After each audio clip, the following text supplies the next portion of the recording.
Good day, doctor. This is Amin Hussain, presenting individual differences and teaching English as foreign language.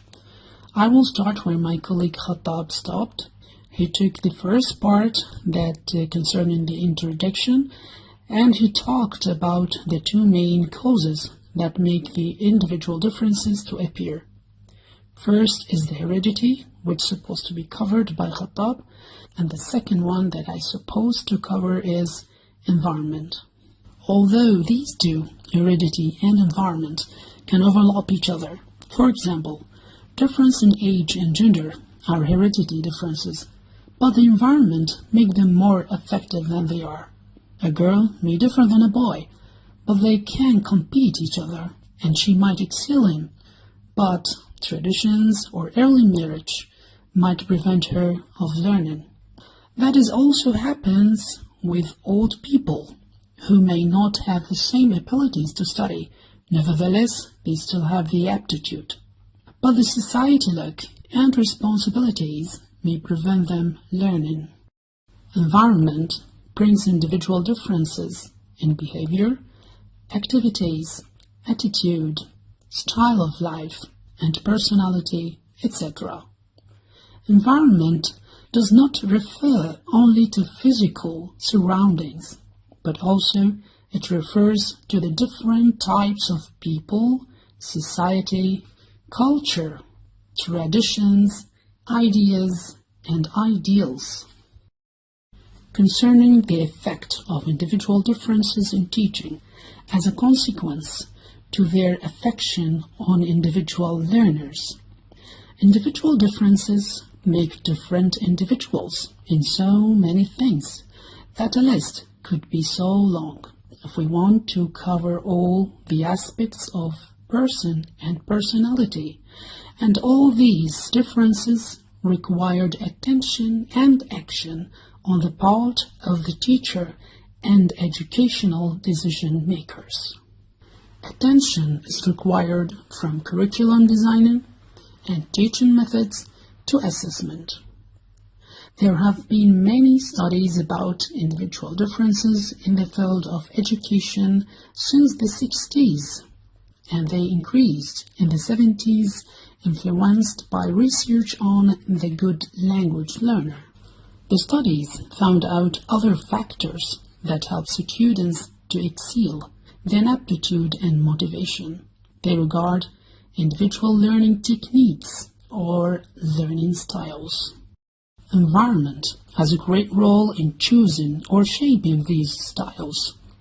That includes the educational environment, from the teacher-centered to learner autonomy, or healthy school environment to peers bullying and teacher strictness.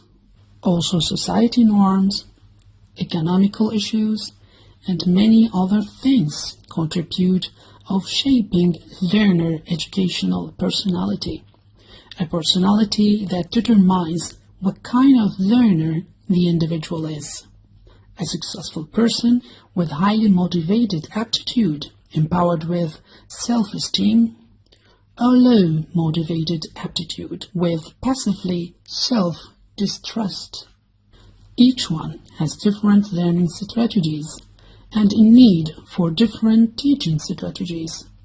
Here are some strategies a teacher may use in order to deal with and overcome individual differences. Differentiate instruction. It is important to recognize that fairness in education doesn't mean that all learners are taught in the exact same way.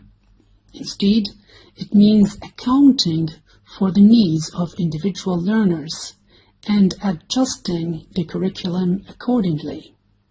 Differentiation allows teachers to provide individualized instruction by changing the pace, level, or style of teaching to engage learner strengths and interests. Incorporate multiple intelligences into curriculum. Learners often have areas of learning in which they are particularly strong.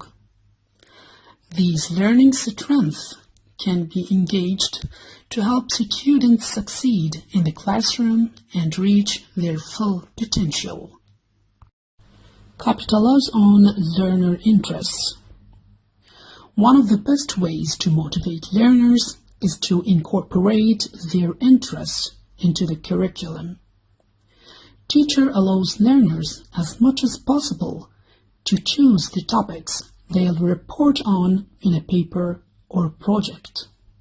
Involve learners in educational goals. Learners perform best when they feel they are active participants, as opposite to passive subjects in learning. Teacher may try to involve learners in creating goals related to learning activities. Group students effectively. Group projects provide great opportunities for teacher to put together the talents of students in complementary ways so they could learn from each other. For here, I finished my presentation. I hope I succeeded to show the mutual effect of individual differences and teaching English as foreign language. Thank you for listening, and goodbye.